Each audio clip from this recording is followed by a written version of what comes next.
ಶುದ್ಧ ಜಲ ಸ್ವಚ್ಛ ನೆಲ ಆರೋಗ್ಯವಾಗಿರಲಿ ಜೀವ ಸಂಕುಲ. ಶುದ್ಧ ಜಲ ಸ್ವಚ್ಛ ನೆಲ ಆರೋಗ್ಯವಾಗಿರಲಿ ಜೀವ ಸಂಕುಲ ಬಾನುಲಿ ಸರಣಿ ಕಾರ್ಯಕ್ರಮ. ಇದು ಗ್ರಾಮೀಣ ಕುಡಿಯುವ ನೀರು ಮತ್ತು ನೈರ್ಮಲ್ಯ ಇಲಾಖೆಯ ಪ್ರಾಯೋಜಕತ್ವದಲ್ಲಿ ಸರಣಿ ಕಾರ್ಯಕ್ರಮ.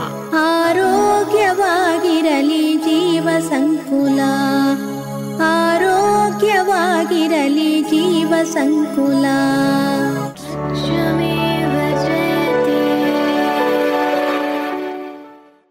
ಮನೆ ಹಂತದಲ್ಲೇ ಹಸಿ ಕಸದಿಂದ ಸಾವಯವ ಗೊಬ್ಬರ ತಯಾರಿಸುವ ಬಗ್ಗೆ ಇದೀಗ ಮೊದಲಿಗೆ ಸಾಹಸ್ ಸಂಸ್ಥೆಯ ಮೇಲ್ವಿಚಾರಕಿ ಶಶಿಕಲಾ ಅವರಿಂದ ವಿವರಣೆ. ಎಲ್ರಿಗೂ ನಮಸ್ಕಾರ.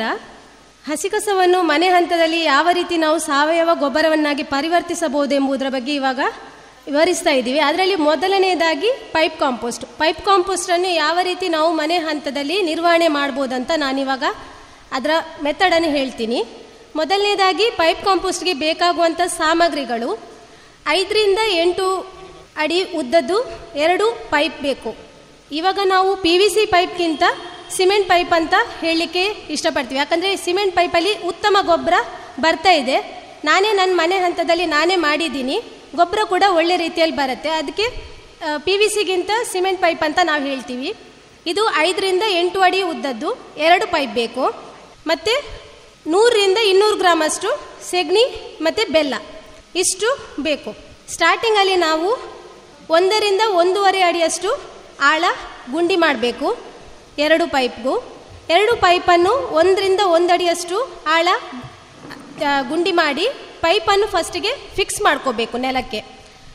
ಅದರ ನಂತರ ಸ್ಟಾರ್ಟಿಂಗಲ್ಲಿ ಸೆಗಣಿ ನೀರು ಮತ್ತು ಬೆಲ್ಲ ನೀರನ್ನು ರೆಡಿ ಮಾಡಿಕೊಂಡು ಅದನ್ನು ಸ್ಟಾರ್ಟಿಂಗಲ್ಲಿ ನಾವು ಹಾಕೋಬೇಕಾಗತ್ತೆ. ಇದನ್ನು ಯಾಕೆ ನಾವು ಹಾಕ್ತೀವಂದರೆ, ನಾವು ಡೈರೆಕ್ಟಾಗಿ ಮಣ್ಣಿಗೆ ಪೈಪನ್ನು ಫಿಕ್ಸ್ ಮಾಡೋದ್ರಿಂದ ಬ್ಯಾಕ್ಟೀರಿಯಾ ವರ್ಕ್ ಮಾಡಲಿಕ್ಕೆ ಇದು ಒಳ್ಳೆ ಮೆಥಡ್. ಅದಕ್ಕೆ ನಾವು ಇದನ್ನು ಸ್ಟಾರ್ಟಿಂಗಲ್ಲಿ ಹಾಕ್ಕೊಂಡ್ರೆ ನಿಮಗೆ ಗೊಬ್ಬರ ಉತ್ತಮ ರೀತಿಯಲ್ಲಿ ಬರುತ್ತೆ. ಅದಕ್ಕೋಸ್ಕರ ಸ್ಟಾರ್ಟಿಂಗಲ್ಲಿ ನೀವು ಬೆಲ್ಲ ನೀರು ಸೆಗಣಿ ನೀರು ಹಾಕೋಬೇಕು. ಇದರ ನಂತರ ಮನೆ ಹಂತದಲ್ಲಿ ಕಿಚನಲ್ಲಿ ಯಾವುದೆಲ್ಲ ವೇಸ್ಟ್ ಜನ್ರೇಟ್ ಆಗುತ್ತೆ, ಊಟದ ವೇಸ್ಟ್ ಇರ್ಬೋದು, ತರಕಾರಿ ವೇಸ್ಟು, ಹಣ್ಣು, ಮೊಟ್ಟೆ ಸಿಪ್ಪೆ, ಮೀನು, ಮಾಂಸ, ಯಾವುದೇ ರೀತಿಯ ವೇಸ್ಟ್ ಕೂಡ ಆಗ್ಬೋದು. ಇವುಗಳನ್ನು ನೀವು ಹಾಕ್ಬೋದು. ಹಾಕಿದ ನಂತರ ಇದಕ್ಕೆ ಒಂದು ಲೇಯರ್ ನೀವು ತೆಂಗಿನ ನಾರು ಇಲ್ಲದಿದ್ದರೆ ಕೋಕೋಪಿಟ್ ಇದನ್ನು ಹಾಕಿದರೆ ಉತ್ತಮ. ಯಾಕಂದರೆ ಇದು ನೀರನ್ನು ಅಬ್ಸರ್ವ್ ಮಾಡ್ಕೊಳ್ಳುತ್ತೆ, ಅಂದರೆ ಹೀರ್ಕೊಳ್ಳುತ್ತೆ. ನಮ್ಮದು ಹಸಿ ಕಸದಲ್ಲಿ ಏನಾದರೂ ನೀರಿನ ಅಂಶ ಇದ್ದರೆ ಅದು ಎಳ್ಕೊಳ್ಳುತ್ತೆ. ಇದೇ ರೀತಿಯನ್ನು ನೀವು ಎನಿ ಟೈಮ್ ನೀವು ಇದನ್ನು ಮಾಡ್ತಾ ಬರ್ಬೋದು. ಯಾವಾಗ ಹಸಿ ಕಸ ಹಾಕ್ತೀರಾ ಆವಾಗ ಈ ಕೋಕೋಪಿಟ್, ಇಲ್ಲಾಂದರೆ ಮನೆ ಹಂತದಲ್ಲೇ ನಾವು ತೆಂಗಿನ ಜುಟ್ಟು ಇಲ್ಲ ತೆಂಗಿನ ನಾರು ಹೇಳ್ತೀವಿ, ಕೋಕೋಪಿಟ್ ಅಂತ ಸಿಕ್ಕತ್ತೆ ಮಾರ್ಕೆಟಲ್ಲಿ, ಯಾವುದನ್ನಾದರೂ ನೀವು ಯೂಸ್ ಮಾಡ್ಕೋಬೋದು. ಒಂದು ಗಮನಿಸಬೇಕಾದ ಅಂಶ ಅಂದರೆ ವೇಸ್ಟ್ ಏನು ಪೈಪ್ಗೆ ಹಾಕ್ತೀವಿ ಆವಾಗ ನೀರಿನ ಅಂಶ ಇರಬಾರ್ದು. ಇವಾಗ ಗಂಜಿ ಅಂತ ಹೇಳ್ತೀವಿ, ಆ ನೀರನ್ನು ಇದಕ್ಕೆ ಹಾಕಬಾರ್ದು. ಮತ್ತು ಗಟ್ಟಿ ಅಂದರೆ ತೆಂಗಿನ ಜುಟ್ಟು, ಪೈನಾಪಲ್ ಜುಟ್ಟು ಬರುತ್ತೆ, ಮತ್ತು ಕಾರ್ನಿದ್ದು ಗಟ್ಟಿ, ಅದೆಲ್ಲ ದೊಡ್ಡ ಪ್ರಮಾಣದಲ್ಲಿದ್ದರೆ ಅದನ್ನು ನೀವು ಚಾಪ್ ಮಾಡಿ, ಅಂದರೆ ಪೀಸಸ್ ಮಾಡಿ ಹಾಕಬೇಕು. ಚಿಕ್ಕ ಚಿಕ್ಕ ಪೀಸ್ ಮಾಡಿದಷ್ಟು ಗೊಬ್ಬರ ಒಳ್ಳೆ ರೀತಿ ಬರುತ್ತೆ. ನೀವು ಇದನ್ನು ಈ ರೀತಿ ಮಾಡ್ತಾ ಬಂದಾಗ ನಿಮಗೆ ಉತ್ತಮ ರೀತಿಯ ಗೊಬ್ಬರ ಮನೆ ಹಂತದಲ್ಲೇ ಸಿಕ್ಕತ್ತೆ. ಇದು ಒಂದು ಪೈಪ್ ನಿಮಗೆ 1 ರಿಂದ 2 ತಿಂಗಳಲ್ಲಿ 1 ಪೈಪು ಫುಲ್ ಆಗುತ್ತೆ. ಒಂದು 4 ರಿಂದ 5 ಮಂದಿ ಇರುವಲ್ಲಿ 1 ಪೈಪ್ 1 ರಿಂದ 2 ತಿಂಗಳಲ್ಲಿ ಫಿಲ್ ಆಗುತ್ತೆ. ಫಿಲ್ ಆದಾಗ ಇದನ್ನು ಮುಚ್ಚಿಬಿಟ್ಟು, ಅಂದರೆ ಫುಲ್ ಕವರ್ ಮಾಡಬಾರ್ದು, ಒಂದು ಟೈಲ್ಸ್ ಪೀಸ್ ಏನಾದರೂ ಇಟ್ಟು, ಇಲ್ಲದಿದ್ದರೆ ಆ ಥರ ಕ್ಯಾಪ್ ಇಡ್ಬೋದು. ಕ್ಯಾಪಿಗೆ ಹೋಲ್ ಮಾಡಬೇಕು, ಯಾಕಂದರೆ ಇದು ಗಾಳಿ ಆಡಬೇಕು. ಯಾವುದೇ ಗೊಬ್ಬರ ಆಗಬೇಕಾದ್ರೆ ನಮಗೆ ಏರೋಬಿಕ್ ಕಾಂಪೋಸ್ಟ್ ಆಗೋದ್ರಿಂದ ಗಾಳಿ ಆಡಿದರೆ ಮಾತ್ರ ನಮಗೆ ಉತ್ತಮ ಗೊಬ್ಬರ ಆಗುತ್ತೆ. ನಾವಿದನ್ನು ಮುಚ್ಚಿಬಿಟ್ರೂ ಅದು ಒಂಚೂರು ಕ್ರಾಸ್ ಆಗಿಡಬೇಕು, ಸ್ವಲ್ಪ ಗಾಳಿ ಆಡುವ ಥರ ಇರಬೇಕು.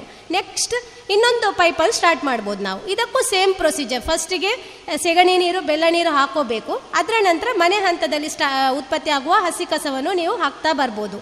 ವಾರಕ್ಕೊಮ್ಮೆ ನೀವು ಇದಕ್ಕೆ 1 ಹಿಡಿಯಷ್ಟು ಮಣ್ಣು ಮತ್ತು ಸ್ವಲ್ಪ ನೀರು ಬೆರೆಸ್ಬೋದು. ನೀರಂದರೆ ಇದಕ್ಕೆ ಸೆಗಣಿ ಮಿಕ್ಸ್ ಮಾಡಿ ಕೂಡ ಹಾಕ್ಬೋದು. ಖಾಲಿ ನೀರು, ಸೆಗಣಿ ಸಿಕ್ಕದವರು ಖಾಲಿ ನೀರು ಯೂಸ್ ಮಾಡಿ, ಸೆಗಣಿ ಸಿಕ್ಕುವವರು ಸೆಗಣಿ ಮಿಕ್ಸ್ ಮಾಡಿ ವಾರಕ್ಕೊಮ್ಮೆ ಇದಕ್ಕೆ ಸುರಿಬೋದು. ಅಂದರೆ ಸೆಗಣಿ ನೀರಿಂದ ಗೊಬ್ಬರ ಒಳ್ಳೆ ರೀತಿ ಬರುತ್ತೆ, ಅದಕ್ಕೋಸ್ಕರ ಹೇಳೋದು. ಇದು ಕೂಡ ಹಾಗೇನೆ ಸೇಮ್, ಅದೇ ಹೇಗೆ ನಾವು ಸ್ಟಾರ್ಟಿಂಗ್ ಪೈಪ್ ಹೇಗೆ ನಾವು ಸ್ಟಾರ್ಟ್ ಮಾಡಿದ್ವಿ ಅದೇ ಥರ ಈ ಎರಡನೇ ಪೈಪ್ ಕೂಡ ಫಿಲ್ ಆಗುತ್ತೆ. ಇದು ಆಲ್ಮೋಸ್ಟ್ ಫಿಲ್ ಆಗುವಾಗ ಇದಕ್ಕೊಂದು 4 ರಿಂದ 5 ತಿಂಗಳು ಆಗುತ್ತೆ.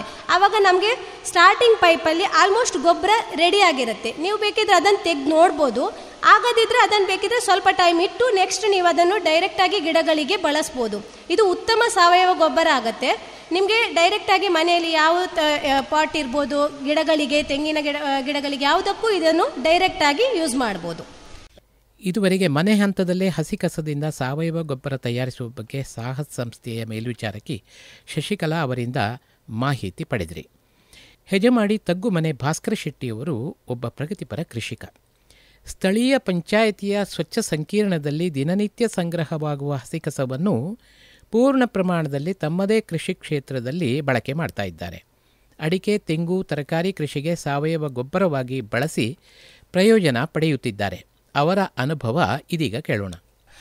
ಯೋಚನೆ ಅಂದರೆ ನಾವೊಂದು 4 ವರ್ಷ ಮೊದಲೇ ಸಾವಯವಕ್ಕೆ ಬದಲಾವಣೆಯನ್ನು ಪ್ರಯತ್ನಿಸ್ತಾ ಇದ್ದೆ.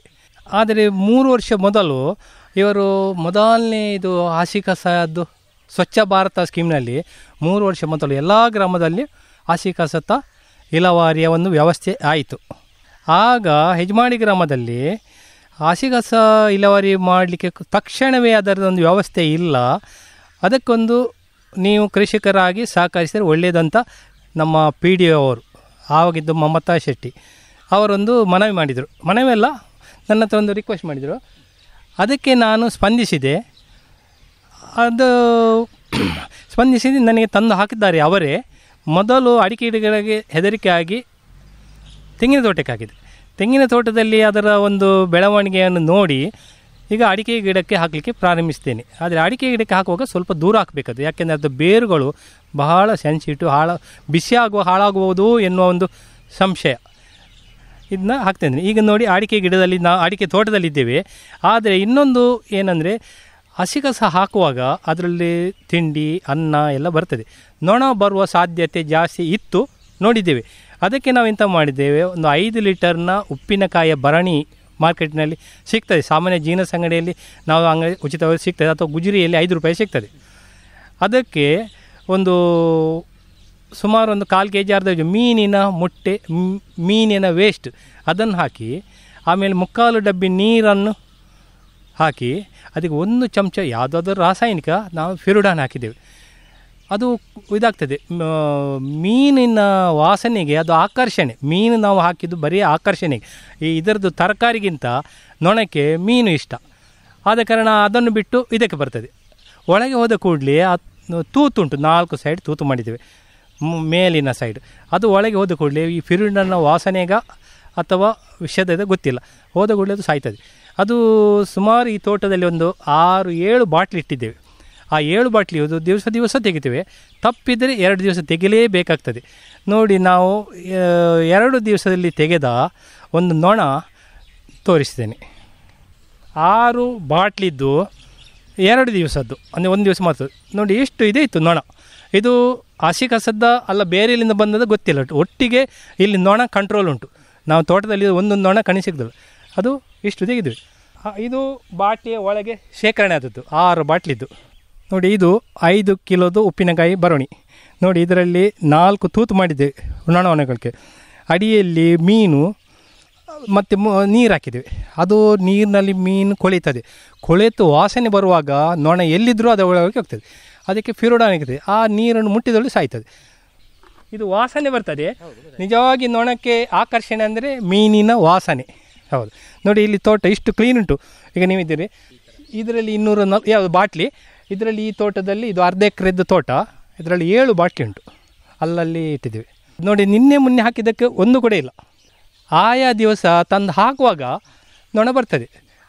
ಅದು ಆಕರ್ಷಣೆಯಾಗಿ ಅದಕ್ಕೆ ಬೀಳುವ ಮೊದಲೇ ಇದಕ್ಕೆ ಬಿಡ್ತದೆ. ಯಾಕೆಂದರೆ ಇದು ಮೊದಲೇ ಇರ್ತದೆ. ಎಲ್ಲಿಯಾದರೂ ತೋಟದಲ್ಲಿ ಮೊದಲೇ ನಿಂತಿದ್ದರೆ ಅದು ಇದಕ್ಕೆ ಬಿದ್ದಾಗಿದೆ. ಆದ ಕಾರಣ ಬಂದು ಹಾಕಿದ ಒಳ್ಳೆಯ ಮುತ್ತಿಕೊಳ್ಳುವುದಿಲ್ಲ. ಎಲ್ಲಿಯ ಸ್ವಲ್ಪ ಬಂದರೆ ಅದು ಕೂಡ ಹೋಗ್ತದೆ. ನೋಡಿ, ಮದುವೆ ಇಂಥ ಸಭೆ ಸಮಾರಂಭದ್ದು ವೇಸ್ಟ್ ಕ್ರಮ ಹೇಗೆಂದರೆ ಅವರು ಗ್ರಾಮ ಪಂಚಾಯತಿಗೆ ತಿಳಿಸಬೇಕು. ಗ್ರಾಮ ಪಂಚಾಯತ್ ಅದಕ್ಕೆ ಒಂದು ಅಮೌಂಟ್ ಫಿಕ್ಸ್ ಮಾಡಿದೆ. ಅಮೌಂಟ್ ಫಿಕ್ಸ್ ಮಾಡಿದ ಮೇಲೆ ಆ ಸಭೆ ಸಮಾರಂಭ ಸೀದಾ ಇವರದ್ದು ವ್ಯಾನ್ ಕಳಿಸಿಕೊಡ್ತಾರೆ. ಅಲ್ಲಿ ಅವರದ್ದು ಸಮಾರಂಭದ್ದು ಬಾಳೆ ಎಲೆ ಆಗಲಿ, ಹಾಳೆ ಆಗಲಿ, ಅಥವಾ ಉಳಿದ ತರಕಾರಿ ವೇಸ್ಟ್ ಏನಿದ್ರು ಅದರಲ್ಲಿ ಇದು ಬರಬಾರ್ದು. ನೀರಿದು ಬಾಟ್ಲಿ, ಲೋಟೆ, ಪ್ಲಾಸ್ಟಿಕ್ದು ಒಟ್ಟಾರೆ ಏನೂ ಬರಬಾರ್ದು. ಬೇರೆ ಎಲ್ಲ ಹೆಕ್ಲಿಕ್ಕೆ ಸಿಗೋದಿಲ್ಲ, ಎಲ್ಲ ಅದೇ ವೇಸ್ಟ್, ತರಕಾರಿ ವೇಸ್ಟ್, ಊಟದೆಲ್ಲ. ಅದಕ್ಕೆ ನಾವು ಇಲ್ಲಿ ಒಂದು ಸುಮಾರು ಒಂದು 2 ಮೀಟ್ರ್ ಅಗಲ, ಒಂದು 25 ಮೀಟ್ರ್ ಉದ್ದ ಉಂಟು, 25 ಇಲ್ಲ ಸ್ವಲ್ಪ ಕಡಿಮೆ ಇರೋದು, 1 ಮೀಟರ್ ಆಳ ಉಂಟು. ಅದನ್ನು ಕಂಡು ಕೂಡಲೇ ಇದಕ್ಕೆ ಡಂಪ್ ಮಾಡೋದು. ಇದನ್ನು ನಾವು ಹಾಕ್ತೇವೆ. ಅದು ದಿವಸವೂ ಬರೋದಿಲ್ಲ, ಸಭೆ ಸಮಾರಂಭ ಇದ್ದ ದಿವಸ ಮಾತ್ರ. ಇದೊಂದು ರಿಸರ್ವ್ ಸ್ಥಳ. ಇದು ಎಂತ ಮಾಡ್ತೀವಿ, ಇಂಥದ್ದು 2 ಉಂಟು. ಇದಕ್ಕೊಂದು ಹಾಕಿ 6 ತಿಂಗಳ ನಂತರ ಇದನ್ನು ಬಿಡ್ತೇವೆ. ನೋಡಿ, ಇದು ಈಗ 6 ತಿಂಗಳ ಮೊದಲಿದ್ದು ಕಂಪೋಸ್ಟ್ ರೆಡಿಯಾಗಿದೆ. ಈಗ ಫುಲ್ ಆದದ್ದು ಇನ್ನೊಂದು ಟ್ರಂಚ್ ರೆಡಿ ಉಂಟು.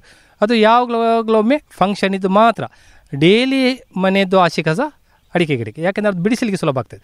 ಇದರಲ್ಲಿ ದೊಡ್ಡ ದೊಡ್ಡ ಕಡೆ ಹೂವಿಂದು ರಾಶಿ ಇರ್ತದೆ, ಬಾಳೆ ದಿಂಡು ಇರ್ತದೆ, ಬಾಳೆ ಗೊನೆ ಇರ್ತದೆ, ದೊಡ್ಡ ದೊಡ್ಡ ತರಕಾರಿ ಎಲ್ಲ ಇರ್ತದೆ. ಹಾಗೆ ನಾನೀಗ ಸದ್ಯ ಇಲ್ಲಿ ಕಂಪೋಸ್ಟ್ ಮಾಡಿ ಆಯಿತು.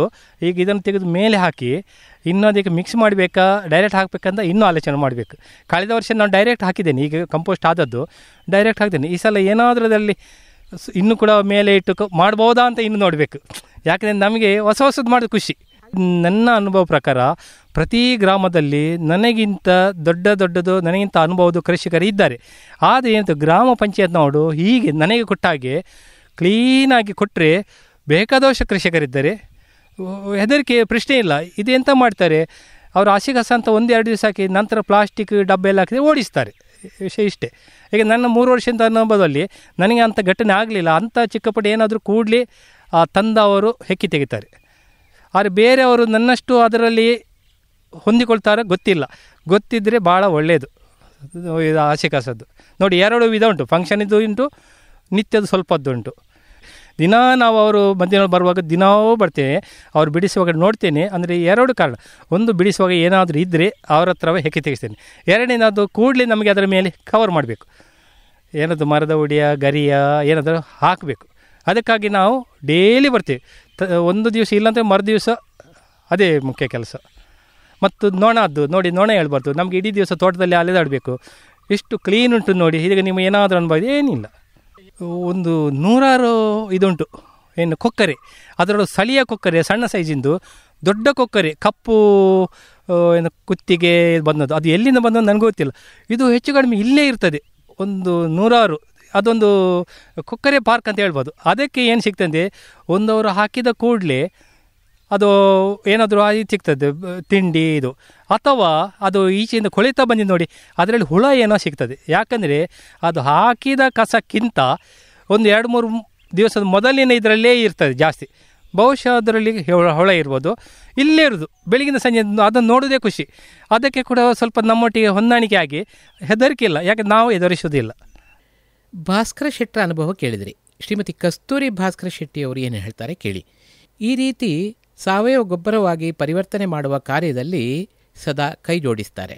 ಈ ಹಸಿ ತ್ಯಾಜ್ಯವನ್ನು ಕಾಂಪೋಸ್ಟ್ ಆಗಿ ಬಳಕೆ ಮಾಡೋದರಿಂದಾಗಿ ತಮ್ಮ ತೋಟದಲ್ಲಿ ಇಳುವರಿ ಗಣನೀಯ ಪ್ರಮಾಣದಲ್ಲಿ ಹೆಚ್ಚಿದೆ ಎನ್ನುತ್ತಾರೆ ಕಸ್ತೂರಿಯವರು. ಅಂದರೆ ಮೊದಲು ನಮಗೆ ಯಜಮಾಡಿ ಅವರು ಹೇಳಿದರು ನಮಗೆ ತ್ಯಾಜ್ಯ ಹಾಕ್ತೇವೆ ಅಂತ. ಅಂದರೆ ಹಸಿ ಕಸ ಹಾಕ್ತೇವೆ ಅಂತ ಹೇಳಿದರು. ಹಸಿ ಕಸ ಅಂದರೆ ಗೊಬ್ಬರ ಅಲ್ವಾ, ಹಾಕಲಿ ಅಂತ ನಾವು ಅದಕ್ಕೆ ಹೇಳಿದೆವು, ಹಾಕಿ ಅಂತ ನೋಡುವ ಅಂತ, ನಮಗೆ ಗೊಬ್ಬರ ಆಗ್ತದೆ ಅಂತ. ಮತ್ತು ಬರ್ತಾ ಇತ್ತು ಹಸಿ ಕಸ. ಬರುವಾಗ ಮತ್ತು ಅದರಲ್ಲಿ ಹಸಿ ಕಸ ಅಂತಲ್ಲ, ಎಲ್ಲ ಇಂಥ ವೇಸ್ಟ್ ಎಲ್ಲ, ಅಂದರೆ ಅನ್ನ ಪದಾರ್ಥದ್ದೆಲ್ಲ ಮತ್ತು ಹೋಟೆಲಿದ್ದೆಲ್ಲ, ಮೊಟ್ಟೆದ್ದು ಹಾಗೆ ಎಲ್ಲ ಬರ್ತಿತ್ತು. ಅದನ್ನು ಅವರೇ ತಂದು ಬುಡಕ್ಕೆಲ್ಲ ಹಾಕ್ತಿದ್ರು. ಬಂದ ದಿವಸ ಸ್ವಲ್ಪ ವಾಸನೆ ಕೂಡ ಉಂಟು, ನೊಣ ಕೂಡ ಬರ್ತದೆ. ಆದರೆ ಅದಕ್ಕೆ ನಾವು ಅದರ ಮೇಲೆ ಏನಾದರೂ ಕಸ ಎಲ್ಲ ಹಾಕಿ, ಮರದ ಹುಡಿ ಎಲ್ಲ ಹಾಕಿ, ತೆಂಗಿನ ಗರಿ, ಅಡಿಕೆ ಗರಿ ಎಲ್ಲ ಹಾಕಿ ಅದನ್ನೆಲ್ಲ ಕವರ್ ಮಾಡ್ತೇವೆ. ಆನಂತರ ಅದಕ್ಕೆ ನೊಣ ಬರದಾಗೆ ನಾವು ಅದಕ್ಕೆ ಕೂಡ ಒಂದು ಪ್ಲ್ಯಾನ್ ಮಾಡಿದ್ದೇವೆ. ಏನಂದರೆ, ಒಂದು ಡಬ್ಬಿಯಲ್ಲಿ ಮೀನಿನ ನೀರಿಟ್ಟು ಅದಕ್ಕೆ ಸ್ವಲ್ಪ ಏನಾದರೂ ರಾಸಾಯನಿಕ ಹಾಕಿದರೆ, ಆ ಡಬ್ಬಿಗೆ 1-2 ತೂತು ಮಾಡಿದರೆ ಎಲ್ಲ ನೊಣ ಅದಕ್ಕೆ ಬಂದು ಬೀಳ್ತದೆ. ಆದರೆ ನಮಗೇನು ಅಷ್ಟು ಹಸಿ ತ್ಯಾಜ್ಯದಿಂದ ಏನಾದರೂ ಹಾಗೇನು ತೊಂದರೆ ಏನಾಗಲಿಲ್ಲ. ಆದರೆ ನಮಗೇನು ಅಹಸ್ಯ ಕೂಡ ಕಾಣಲಿಲ್ಲ. ಕೃಷಿಯಲ್ಲಿ ಗೊತ್ತಾಗ್ತದೆ ನಮಗೆ. ತೆಂಗಿನ ಮರಕ್ಕೆ ಹಾಕಿದ್ರಲ್ಲಿ ತುಂಬ ಒಳ್ಳೆಯ ಬದಲಾವಣೆ ಕಂಡು ಬರ್ತದೆ. ಅಂದರೆ ನಾವು ಹೈಯೆಸ್ಟ್ ಹಾಕಿದ್ದೆ ತೆಂಗಿನ ಬುಡಕ್ಕೆ, ತುಂಬ ದಪ್ಪದಲ್ಲಿ ಅದಕ್ಕೆ ಹಾಕಿದ್ದೇವೆ. ಅನಂತರ ಅಡಿಕೆಗೆ ಹಾಕಿದ್ದೇವೆ. ಅಡಿಕೆದು ಕೂಡ ಬರ್ತದೆ, ಗಿಡ ಎಲ್ಲ ಒಳ್ಳೆಯದುಂಟು ಅಂತ ಯಾರಾದರೂ ನೋಡಿದವರೆಲ್ಲ ಹೇಳ್ತಾರೆ, ಒಳ್ಳೆ ಗಿಡ ಬಂದಿದೆ ಅಂತ. ಇನ್ನು ಕೂಡ ಅದಕ್ಕೆ ಹಾಕಿ ಅಂದರೆ ಅದೇ ಕಂಪೋಸ್ಟ್ ಎಲ್ಲ ಆಗಲಿಕ್ಕೆ 1-2 ವರ್ಷ ಆದರೂ ಆಗ್ತದೆ. ಆನಂತರ ಅದು ಎರೆಹುಳ ಎಳೆ ಒಳ್ಳೆಯದಾಗಿ ಆದರೆ ತುಂಬ ಒಳ್ಳೆಯದು ಬರ್ಬೋದು ಅಂತ ನಮ್ಮ ಅಭಿಪ್ರಾಯ. ನಮ್ಮದು ತೆಂಗಿನ ತೋಟ ಒಳ್ಳೆದಿರಲಿಲ್ಲ, ಅಂದರೆ ಅದರಲ್ಲಿ ಫಸಲು ಕೂಡ ಬರ್ತಿರಲಿಲ್ಲ. ಎಂತ ಅದಕ್ಕೆಂತ ನುಸಿ ರೋಗ ಅಂತ ಬಂದು ಎಲ್ಲ ಹಾಳಾಗಿತ್ತು ತೆಂಗಿನ ತೋಟ. ಈಗ ಅದು ತುಂಬ ಒಳ್ಳೆ ಕಂಪೋಸ್ಟ್ ಆಗಿ ಒಳ್ಳೆಯದು ಬರ್ತದೆ. ತೆಂಗಿನಕಾಯಿ ಕೂಡ ಜಾಸ್ತಿ ಕ್ವಾಂಟಿಟಿ ಬರ್ತದೆ ಮತ್ತು ತೆಂಗಿನಕಾಯಿ ಕೂಡ ದೊಡ್ಡದಾಗಿ ಒಳ್ಳೆಯದು ಬರ್ತದೆ. ತೆಗಿಲಿಕ್ಕೆ ಬಂದವರು ಕೆಲಸದವರು ಹೇಳ್ತಾರೆ, ಈಗ ನಿಮ್ಮ ತೆಂಗಿನ ಮರ ತುಂಬ ಒಳ್ಳೆಯದುಂಟು, ಫಸಲು ಜಾಸ್ತಿ ಉಂಟು ಅಂತ ಹೇಳ್ತಾರೆ ಅವರು ಬಂದವರು. ಅಂದರೆ ನಮ್ಮ ಮನೆಯಿಂದ ತುಂಬ ಈಚೆ ಉಂಟು, ಈ ಕಡೆ ಯಾರ್ದು ಮನೆಯೆಲ್ಲ ಏನಿಲ್ಲ, ಆದ್ದರಿಂದ ಯಾರ್ದು ಕಂಪ್ಲೇಂಟ್ ಎಲ್ಲ ಇಲ್ಲ, ಇದಕ್ಕೆ ಆಗಿಲ್ಲ. ಅಂದರೆ ನಾವು ಅಷ್ಟು ಒಳ್ಳೆ ಅದನ್ನು ಸರಿ ಮಾಡ್ತೇವೆ, ಯಾರಿಗೂ ಏನು ಉಪದ್ರ ಬಾರದಾಗಿ ನಾವು ನೋಡಿಕೊಳ್ತೇವೆ. ನಾವೆಂದರೆ ನಾನು ಕೂಡ ಅದರ ಹಿಂದೆ ಇದ್ದೇನೆ, ನಮ್ಮ ಮನೆಯವರು ಕೂಡ ಇದ್ದಾರೆ, ನಾವಿಬ್ಬರು ಅದನ್ನು ಒಳ್ಳೆ ರೀತಿಯಲ್ಲಿ ಮ್ಯಾನೇಜ್ಮೆಂಟ್ ಮಾಡ್ತೇವೆ. ಅದಕ್ಕೇನು ಟೈಮ್ ಇಲ್ಲ, ಅವರು ಅವರ ಟೈಮಿಗೆ ಬರ್ತಾರೆ, ಹೆಚ್ಚಾಗಿ ಮಧ್ಯಾಹ್ನ ನಂತರ ಬರ್ತಾರೆ. ಒಮ್ಮೊಮ್ಮೆ ಫಂಕ್ಷನ್ ಇದ್ದಿದ್ದರೆ ಬೆಳಿಗ್ಗೆ ಬರ್ತಾರೆ, ಅಂದರೆ ಮುಂಚಿನ ದಿನದ್ದು ತಗೊಂಡು ಬರ್ತಾರೆ. ಫಂಕ್ಷನ್ ಇದೊಂದು ಬೇರೆ ಒಂದು ಕಂಪೋಸ್ಟ್ಗೆ ಅಂತ ಹಾಕ್ತೇವೆ. ಮನೆಯದ್ದು ದಿನ ಬಂದ ಹಸಿ ಕಸವನ್ನು ಮರದ ಬುಡಕ್ಕೆ ಅವರೇ ಹಾಕಿ ಹೋಗ್ತಾರೆ. ಅದರಲ್ಲಿ ಏನು ಪ್ಲಾಸ್ಟಿಕ್ ಅಂತ ಬೇಡದ್ದು ಯಾವುದು ವಸ್ತು ಕೂಡ ಬರುವುದಿಲ್ಲ. ನಂದು ಕೂಡ 50% ಉಂಟು, 50% ನಾನು ಇದನ್ನು ನಿಭಾಯಿಸ್ತೇನೆ. ಅವರು ನನ್ನ ಯಜಮಾನರು ಇಲ್ಲದಿದ್ದರೂ ನಾನು ಅದನ್ನು ನಿಭಾಯಿಸ್ತೇನೆ. ಅದಕ್ಕೆ ಏನಾದರೂ ಮರದ ಹುಡಿ ಹಾಕೋದಿದ್ರೂ ನಾನು ಹಾಕ್ತೇನೆ. ಏನು ಇದು ನೊಣಕ್ಕೆಲ್ಲ ಇಡೋದನ್ನು ಕೂಡ ನಾನು ಇರ್ತೇನೆ, ಅವರಿಲ್ಲದಿದ್ದರೆ ನಾನೆಲ್ಲ ಮ್ಯಾನೇಜ್ ಮಾಡ್ತೇನೆ. ಮನೆ ಹಂತದಲ್ಲೇ ಹಸಿ ಕಸದಿಂದ ಸಾವಯವ ಗೊಬ್ಬರ ತಯಾರಿಸುವ ಬಗ್ಗೆ ಇದುವರೆಗೆ ಸಂದರ್ಶನಗಳನ್ನು ಕೇಳಿದಿರಿ. ಇದು ಇಂದಿನ ರೇಡಿಯೋ ಸರಣಿ. ಶುದ್ಧ ಜಲ ಸ್ವಚ್ಛ ನೆಲ ಆರೋಗ್ಯವಾಗಿರಲಿ ಜೀವ ಸಂಕುಲ. ಶುದ್ಧ ಜಲ ಸ್ವಚ್ಛ ನೆಲ ಆರೋಗ್ಯವಾಗಿರಲಿ ಜೀವ ಸಂಕುಲ ಬಾನುಲಿ ಸರಣಿ ಕಾರ್ಯಕ್ರಮ. ಇದು ಗ್ರಾಮೀಣ ಕುಡಿಯುವ ನೀರು ಮತ್ತು ನೈರ್ಮಲ್ಯ ಇಲಾಖೆಯ ಪ್ರಾಯೋಜಕತ್ವದಲ್ಲಿ ಸರಣಿ ಕಾರ್ಯಕ್ರಮ. ಆರೋಗ್ಯವಾಗಿರಲಿ ಜೀವ ಸಂಕುಲ, ಆರೋಗ್ಯವಾಗಿರಲಿ ಜೀವ ಸಂಕುಲ.